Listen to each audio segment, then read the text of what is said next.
Всем привет, дорогие друзья, с вами как всегда Фил, и сегодня я хочу показать вам на практике те изменения, которые ждут нас в следующем обновлении основного клиента. Затестим FPS, посмотрим, как изменилась синяя кровь и где же находятся новые дырки между этажами. Рекламная пауза и погнали! Веришь в свою удачу? Тогда заходи на pubdrop.com. Это самый первый сайт по открытию кейсов PUBG, который уже доказал свою честность. Если ты еще не зарегистрирован, заходи и получи халявные 10 рублей, а при пополнении баланса на сумму больше 1000 ты получишь 70% бонуса. Да еще и за каждого реферала по 25 дают. Ссылочка на pubdrop.com в описании, да, и там скидки сейчас на открытие.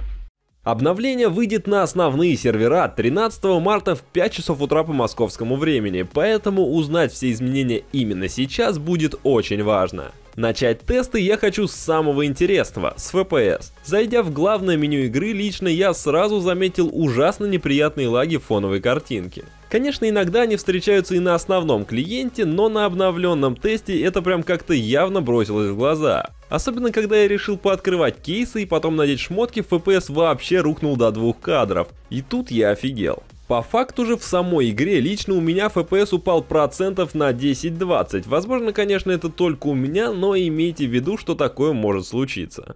Систему эмоций, я думаю, вы все уже видели в моих предыдущих видео, показывать по второму разу все анимации я не буду. Единственное, хочу сразу предупредить вас, что после того, как ее добавят в игру, не факт, что она у вас будет работать при нажатии на тильду. Это связано с раскладкой клавиатуры. Чтобы решить проблему и все работало вне зависимости от включенного языка, просто добавьте в управление вторую клавишу Ё, и тогда все будет работать. Кстати, русский шрифт, как вы могли заметить, тоже изменился, и вот как выглядит новое пробитое колесо. Оно больше не зачеркнуто, а просто красное. Теперь давайте к прицелам. Тут явно заметно небольшое изменение масштаба всех прицелов, плюс изображения в них стали более четкими, уменьшился радиус размытия по краям и уменьшилась область затенения. Особенно 2х меня порадовал, в нем прям значительно лучше стал обзор.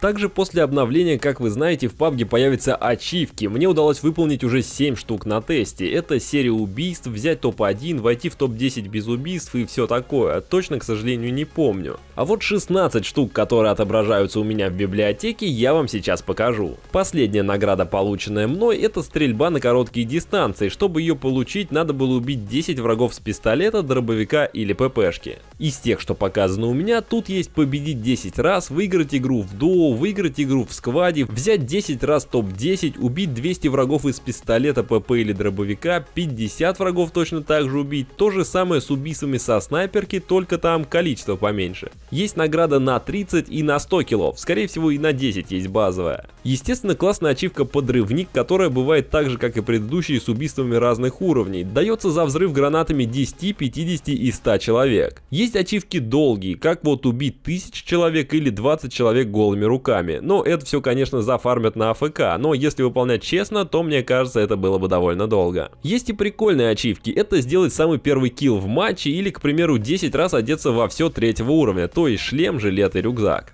Дырки в полу появились на тех многоэтажках, где был баг с картиной на первом этаже. Кстати, баг пофиксили. Больше на лестницу залезть нельзя. А вот дырки реально удобная тема, они прям серьезно меняют геймплей, так как теперь можно спокойно спуститься вниз на первый этаж, не теряя хп и не используя пожарную лестницу в страхе быть подстреленным с улицы. И конечно, на основной лестнице внутри дома теперь можно обойти того, кто крысит.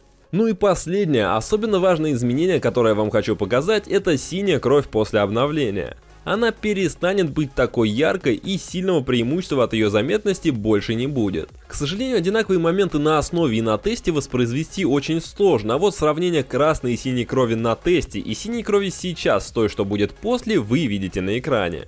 На сегодня это все, надеюсь, вам было интересно посмотреть на фактические изменения игры. Вы поддержите видео лайком и обязательно подпишитесь на канал, если еще не подписаны. Желаю всем досмотревшим до этого момента большой удачи.